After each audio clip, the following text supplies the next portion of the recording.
Magandang araw. Ang ating pong topic ngayon ay Secret of Prayers to Jesus through Mary. So, meron po tayong apat na prayers. Ang una ay ang Holy Rosary. So, ayon kay Pope John Paul II, the family that prays together stays together. So, kailangan po mag-rosary tayo together with the family. Meron pong 15 promises ang rosary. Ang number 1, signal graces. Ito po yung minsan mga tinatawag na coincidence na minsan, limbawa, bago pa umulan, pagtapak mo sa pintuan, tsaka lang babagsak yung ulan. Yung mga ganun po. Or minsan, may iniisip kayong tao, tapos tatawag na lang siya. Mga simpleng bagay na minsan hindi natin napapansin, pero mga biyaya pala. Ayun, minsan wala ka ulam. Sabi, Diyos ko, wala ko ulam. Mamaya may tatawag na kapitbahay. Oh, may ulam ka ba dyan? O diba? Yun ang signal graces. Ang number 2, protection. So, yun, mga protection sa mga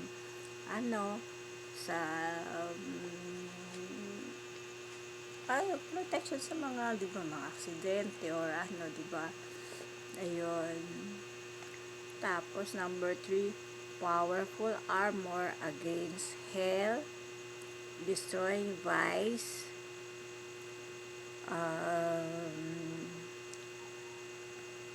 decrease sin. Ayun, powerful armor against hell. So, marami na pong patunay na ang Holy Rosary ay malakas na panlaban sa mga evil spirits. Ayun. Tapos po, sa patuloy mong pagro-rosary, yung mga bisyo ay unti-unting nawawala or nabibitawan. Tapos, decreasing. So, nakakaiwas ka na ngayon sa mga kasalanan na dati hindi mo maiwasan. Number 4, sanctify themselves. So, sa araw-araw na pagrorosaryo, hindi mo namamalayan na unti-unti ka na palang nagbabago. Ayun, naitatama mo yung mga mali mo, yung mga ugali, ay naikokorek. Virtue and good works to flourish, abundant mercy of God, withdraw from love of the world,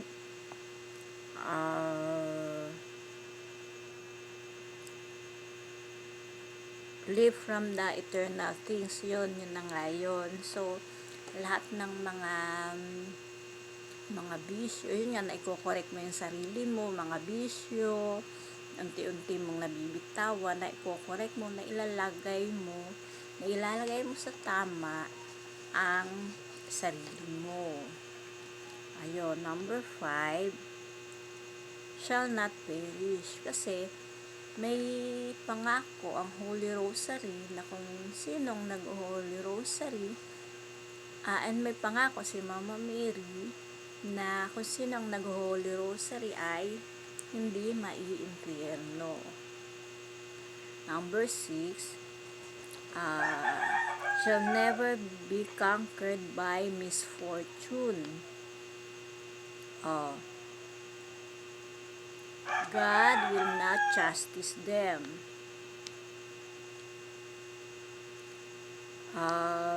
nor perish by unprovided death or unprepared for heaven.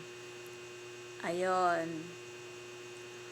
Kung sino man ang, yun nga, ang nagdarasal ng Holy Rosary ay sa kanyang pagpanaw, sa oras ng pagpanaw, ay bago siya mamatay, makakatanggap muna siya ng sacraments.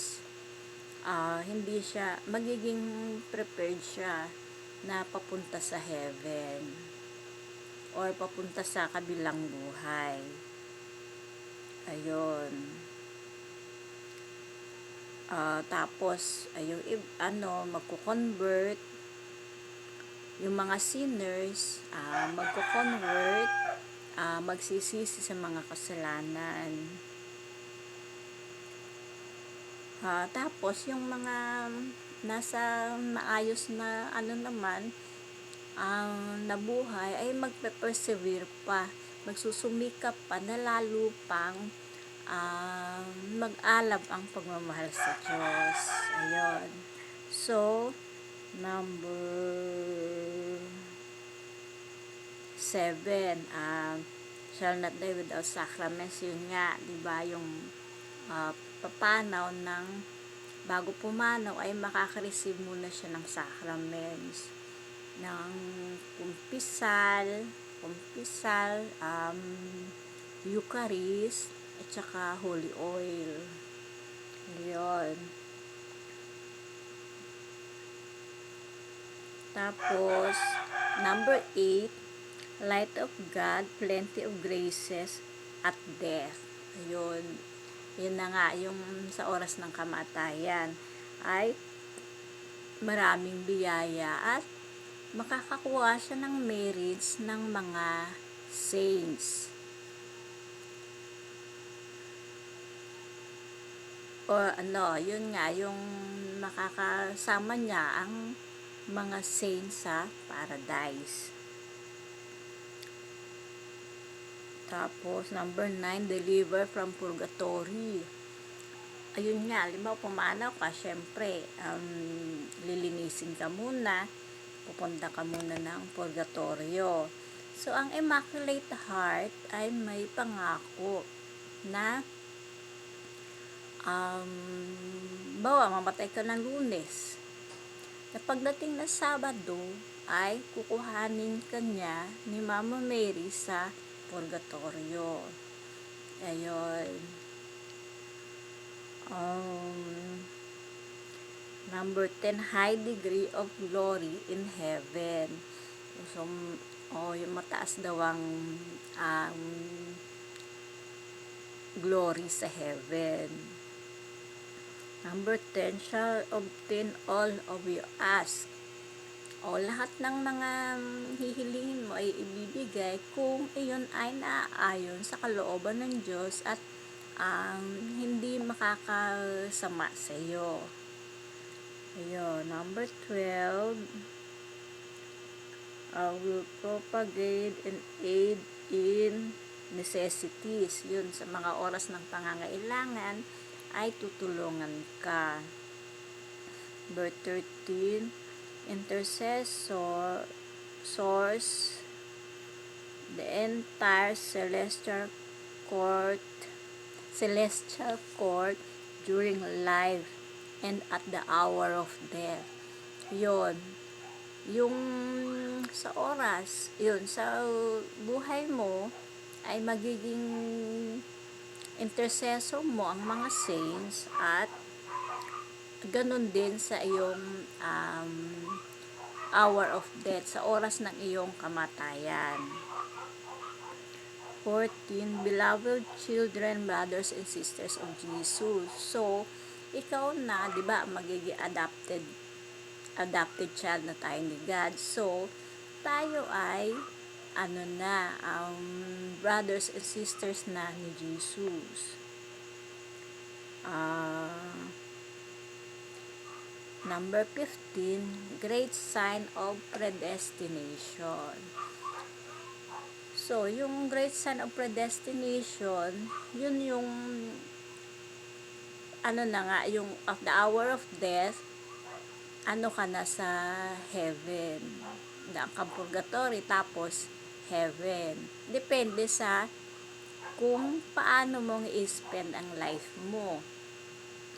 Ngayon, si may isang saint na nagsabi na kung makakabalik lang siya dito sa mundo, ang gusto niyang makadasal lang ng isang Hail Mary.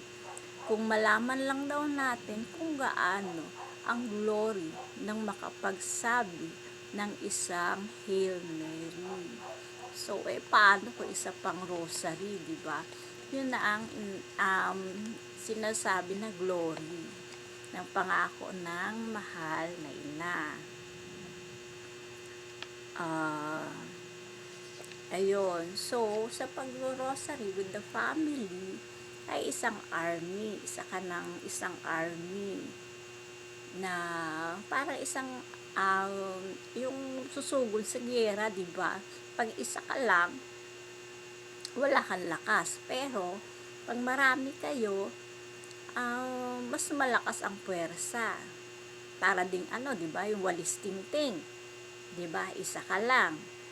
Kukunti, sundot-sundot ka lang ng kalat. Pero, kung isang bugkos ng walis ay marami tayong magagawa, maraming malilinis. Ayun, yun ang pangako ng Holy Rosary. So,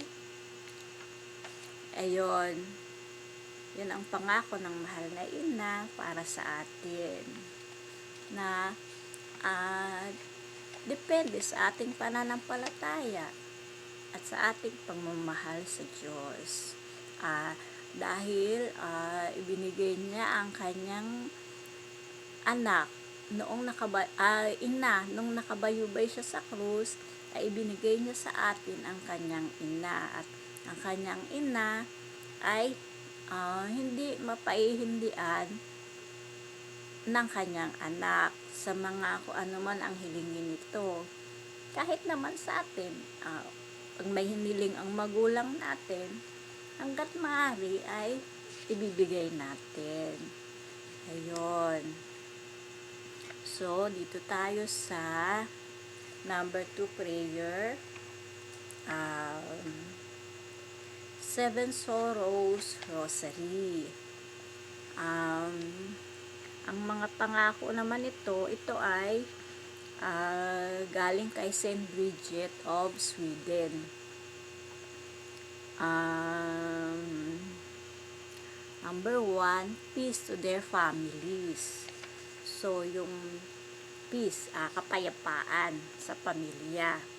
Number 2, enlightened about divine mysteries.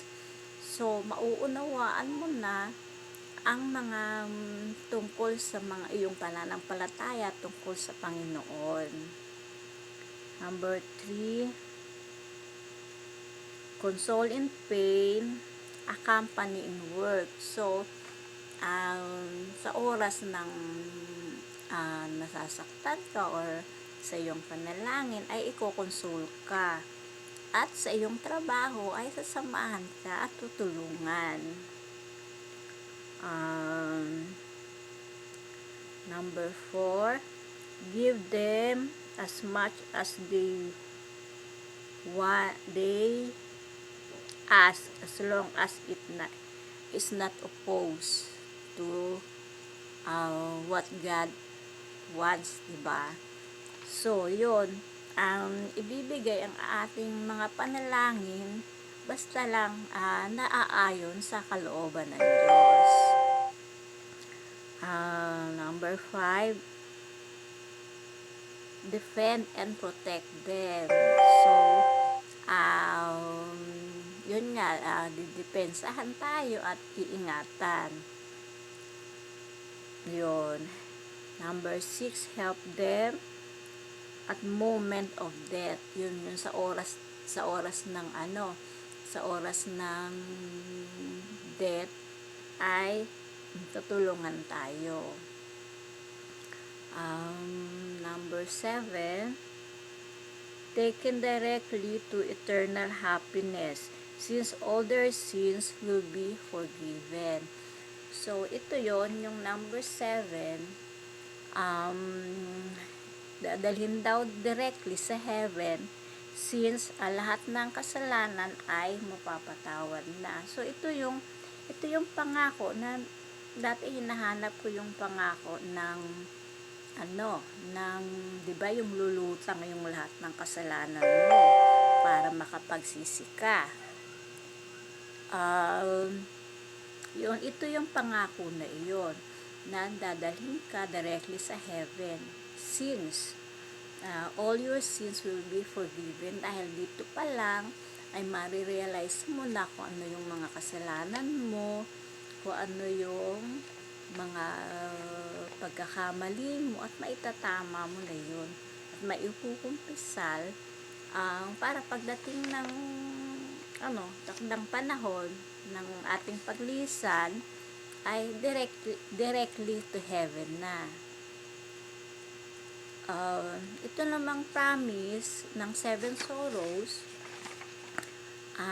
kay Marie Claire of Kibeho. Number 1, hardest heart shall change for yourself or others. Yung mga matitigas na puso ay papalambutin. Number 2, freed from obsession and addiction. Yung may mga addiction, yung mga obsession, ay lalaya. Number 3, true repentance of sins and free souls from guilt and remorse. Yung pagsisisi, totoong pagsisisi, at lalaya ka sa yung mga guilty feelings mo, ganon. Number 4, Tuesday and Fridays, ang sino mang nagdadasal ng chaplet ng 7 sorrows tuwing Tuesday at Friday ay magkakaroon ng clear understanding of weakness and flaws, covering to sin. Character shall change. Ito yung marirealize mo nga yung mga kasalanan mo, at magbabago ka sa ikagaganda ng iyong buhay. Number 5, obtain whatever you ask. Obtain as long na hindi makakasama sa'yo at naayon sa kalooban ng Diyos. Number 6, ito yon, more than ever, the world needs the 7 sorrows rosary. Ito yung yung, diba, magulo alam nyo na kung ano ng kalagayan ng mundo ngayon, mga war, mga bagyo, mga baha, lindol. So, ito ang nire-recommend ng mahal na ina para sa kapayapaan ng buong mundo, ang 7 sorrows rosary. Ayun. So, dito naman tayo, prayer number 3, consecration to Mary. Ayon kay Saint Bridget of Sweden, she has been raised up highest over all creation. Ang mahal na ina daw ay itinaas bukod tangi sa lahat ng nilalang. The most beautiful creature of all, and the one most like to God Himself. Ayan. The most beautiful creation, pinakamaganda, itinaas sa pinakamataas ng creation at pinakamaganda at almost like God Himself. Dahil si Mama Mary ay nasa tabi ng Panginoong Diyos. Pero hindi siya Diyos, pero nasa tabi. Lahat ng graces, lahat ng biyaya ay binigay sa kanya. Ayon kay Saint Maximilian Kolbe, never be afraid of loving the Blessed Virgin Mary too much. You can never love her more than Jesus did. So, yon. Huwag ka daw matakot na mahalin ng sobra-sobra ang mahal na ina dahil hindi mo malalagpasan ang pagmamahal ni Jesus sa kanyang ina. Ayon naman kay Pope Francis, we turn to our Mother for protection, reposing fears and pain, abandoning ourselves to her. So, ayun, yung ibinibigay natin sa kanya, isinusuko ang ating sarili sa kanya. Yun. We turn to our Mother for protection. Diba? Sa fears and pain. Kasi diba, dito sa mundong ito ay mundo ng paghihirap at luha.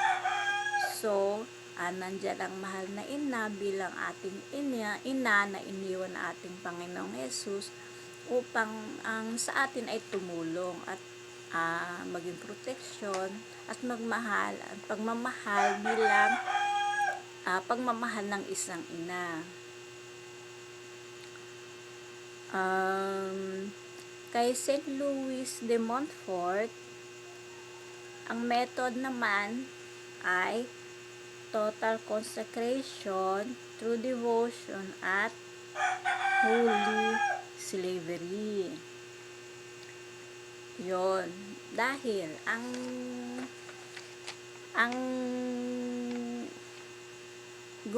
nagko-consecrate, itong consecration kay Mary ay ito ay mabisang panlaban sa mga evil, lalo-lalo na yung mga tumalikod sa ating pananampalataya tulad ng Masons, mga Satanists at saka witchcraft. Maraming mga patunay na nakakaalis sila dito sa kasi ang Masonry ay isang mabigat na kasalanan na pagtalikod. Kato sa simbahan tanggal ka nito sa simbahan. So, pati yung Satanist, witchcraft, ayon sa mga exorcist ay napakahirap tanggalin ng mga fallen angels na ito dahil mga high rank. So, ang isa sa mga formula ay ang consecration to Mary. So, tayo rin, maaari natin i-consecrate ang ating sarili para sa ikapagpapabago natin, tulad ng mga addiction, yung mga masasamang ugali, mga maling gawi. Pwede tayo mag-consecrate kay Mama Mary at tutulungan niya tayo na magbago. So, ito naman ang huli. Ang ika-4 ay ang Ave Maris Stella. Ayon kay Saint Bridget of Sweden, Itong Ave Maris Stella ay isang himno, isang awit na inarrange pa nila Saint Bernard of Clairvaux at ibang mga mga sikat na manunulat noong lumang century pa.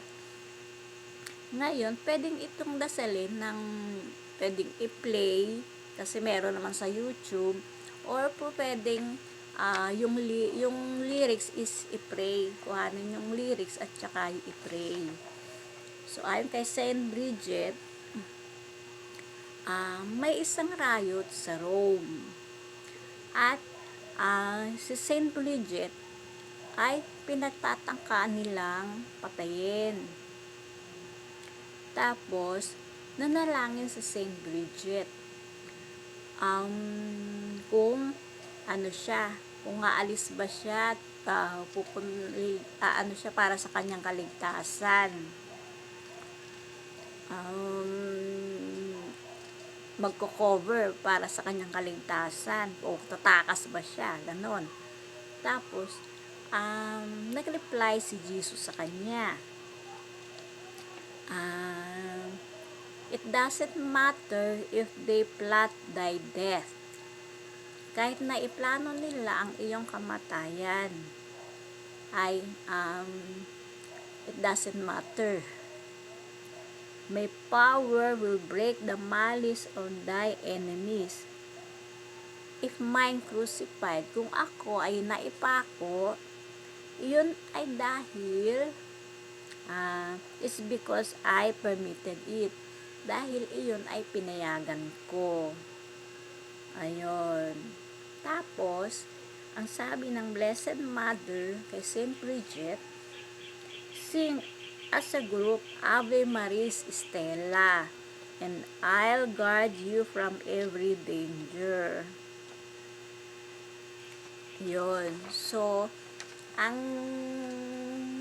itong Ave Maris Stella ay mabisang panalangin para sa peace. Halimbawa, isang lugar nyo medyo magulo, so ipapanalangin nyo ang Ave Maris Stella. Ito ang lyrics ng Ave Maris Stella. Hail, O star of the ocean, God's own mother blessed, ever sinless virgin, gate of heavenly rest. Taking that sweet Ave, which from Gabriel came, peace confirm within us, changing Eve's name.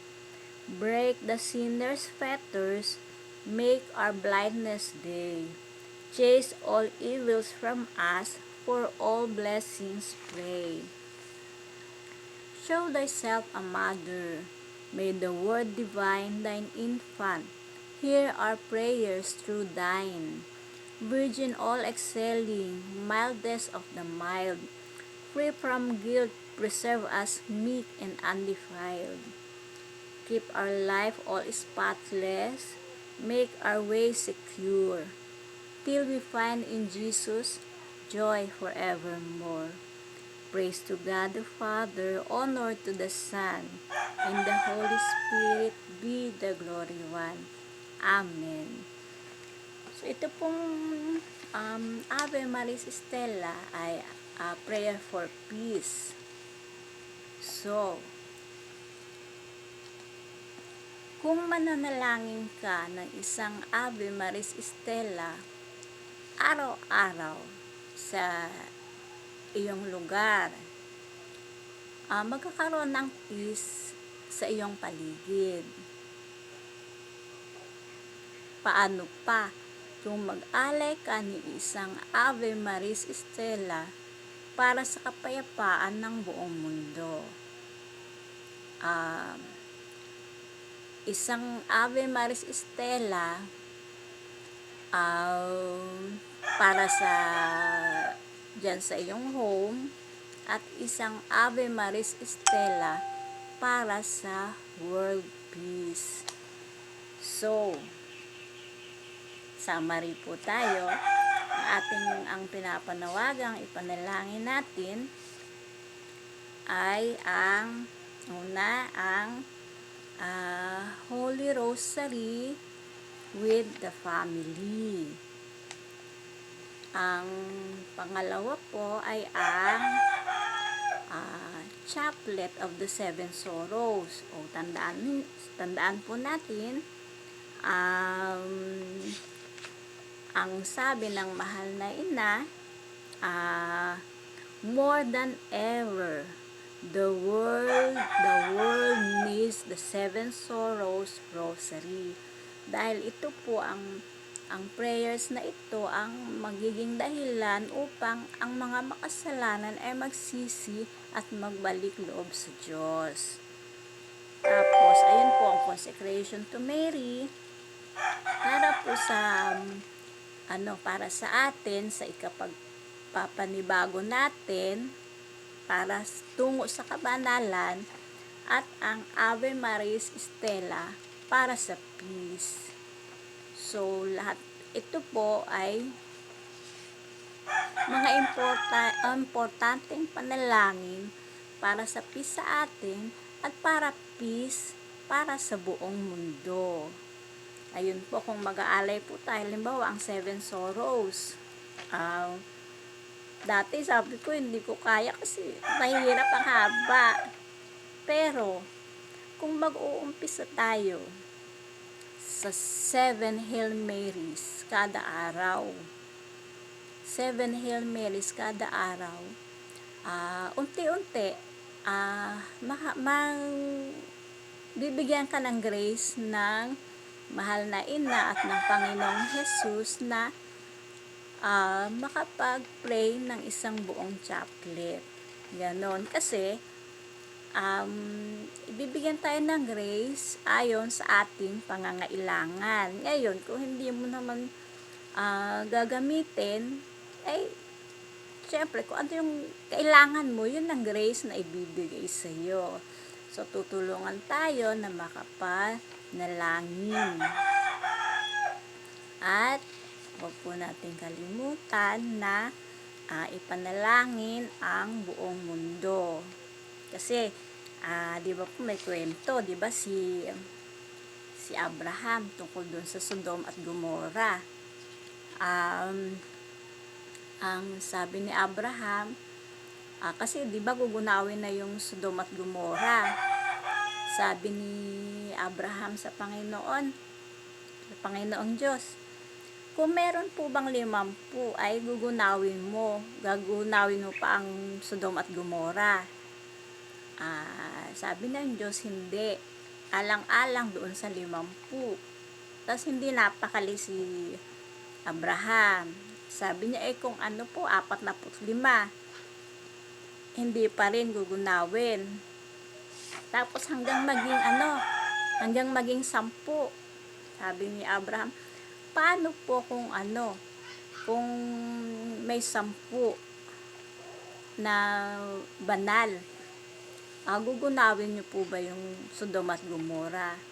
Ang sabi ng Panginoon, hindi ko gaganawin ang Sodom at Gomorrah dahil alang-alang sa 10 mga matuwid na iyon. Kaso wala, kaya nagunaw ang Sodom at Gomorrah. Tayo rin, hindi ba? Kung ang 70% na Katoliko sa Pilipinas maging on fire sa pananampalataya, hindi ba kaya nang iligtas ang mundo dahil sa mga panalangin? Doon sa 10 na yon, 10, sino kaya ang 10 matuwid? Aasa ka ba sa kanila? Aasa ka